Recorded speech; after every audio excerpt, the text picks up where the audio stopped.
can you find peace even if you're in this world by chanting? Can you find peace in this world by chanting? Yeah. Peace. Yeah, we can find peace in this world. Peace internally, externally you cannot find peace. Because the nature of this world is not peaceful. Even like, you know, I'm a Hare Krishna monk. I've been doing this for like nearly 30 years. So my job description, part of my job description is be peaceful.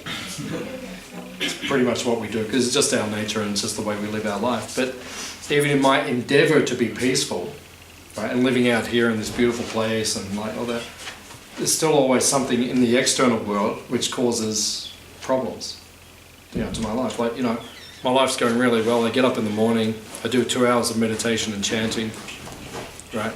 I'm very focused, feeling blissful, ecstatic, and then my phone rings, right? And then I pick up the phone, and then when I pick up the phone, then what takes place?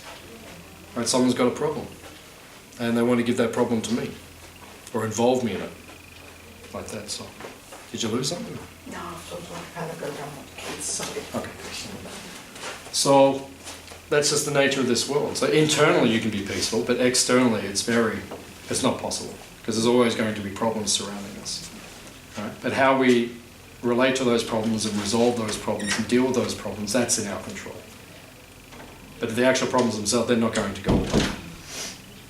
It's just the nature of this world. It's always going to be problematic. Dukkhalaya means full of misery.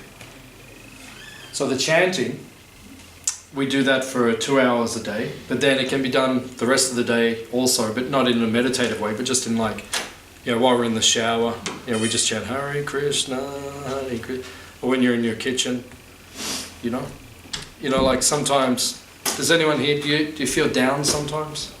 A little bit depressed sometimes? Anyone feel like that sometimes? A little bit depressed? Yeah, we all sometimes feel like that. So, the Hare Krishna movement, we give out free anti-depression pills. Well, not a pill, but like a methodology. So if you want to overcome depression, right, I'll give you like a 1 minute or 3 minute anti-depression remedy, like that. So everyone put your hands in the air. Like that. So how do you feel? Anyone speak English? How do you feel? Good. Good. Okay, that's nice. Any other adjectives, or how do you feel? Open. Open. Very good. Nice. Yeah, how do we feel? It's impossible to be depressed when you have this posture, right? This is anti-depression. You can't be depressed when you're like this. That's not possible. You'll see, like, you see like the cricket. Yeah, you go to the MCG on Boxing Day, right? In Australia versus who are we playing this year? No one follows it here. I don't follow it, so I don't know. England, whoever we're playing. So, and then you see the guy hits a six and the whole, everyone like that, because they're euphoric. They're like, if you go around at that moment, interview everyone. How's your depression going? At this point in time, it's like, there isn't any. I know. So there's anti-depression, right? So this is what we do as Hare Krishnas. You saw before, we're dancing and we're chanting.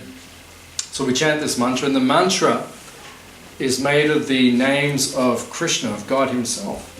So that mantra, Nija Sava Shakti, says all the power or all the potency of God Himself, of Krishna Himself, in that mantra. So when we chant it, we feel blissful, because we're close to Krishna. And when you're close to Him, you feel happy, because He's bliss personified. He's always happy. So this is what we do. If you're feeling down, you just put your hands in the air, right? And you just dance around your kitchen table and chant Hare Krishna, right? And if you're a little bit self-conscious about it, I can understand. You're a little bit self-conscious. Just do it in your kitchen when no one's around. If you're feeling a bit down, you just start dancing around the kitchen table. Hare Krishna, Hare Krishna, Krishna Krishna, Hare Hare, Hare Rama. Right? Just do that, and you're not going to feel depressed. It works. I've been doing this for years. It actually works. That's why people say, "Oh, you guys look like you're happy." I tell the story sometimes. When 20 years ago, 25 years ago, I was a new Hare Krishna, and we're in Burke Street, and they used to have cinemas up there in Burke Street between Swanston and Russell Street. I don't know if they're still there, the Greater Union Cinemas. I don't know if they're still there or not. But every Friday night we used to all dance and chant around the city. So we're in front of the cinemas. There's about 20 of us or 30 of us, and we're all dancing and chanting, Hare Krishna. And we're 2 feet off the ground and we're all dancing. Very blissful. And the security guy, who was looking, he was there every week like that, watching us. And then he came over to me. This particular night we were very blissful. He came over and he stood next to me. I was on the end. He leaned over and he goes, I don't know what you guys are on, but I'll take 2 kilograms. And I just said to him, I said, this is just the chanting. It works. It makes you feel blissful. I can't live without it now. I have to do this chanting on a regular basis. Sometimes people used to say to our founder, Prabhupada, the founder of the Hare Krishna movement, he's the one who brought it to the West. Sometimes reporters were saying, because in the 70s when he brought it, it was quite different. You know, it really was quite shockingly different. You know, like bald-headed, you know, orange robe guys dancing and chanting down the streets of London and New York and Paris and Melbourne and like that. It was quite different. You know, it's quite. So the Hare Krishna was a sense very radical. Now we're part of the scenery. But so they said to him back in the 1970s, they said, "Are you brainwashing people?" And his reply was, "Their brains are dirty." So yes, we are brainwashing them. But his brainwashing had a different meaning.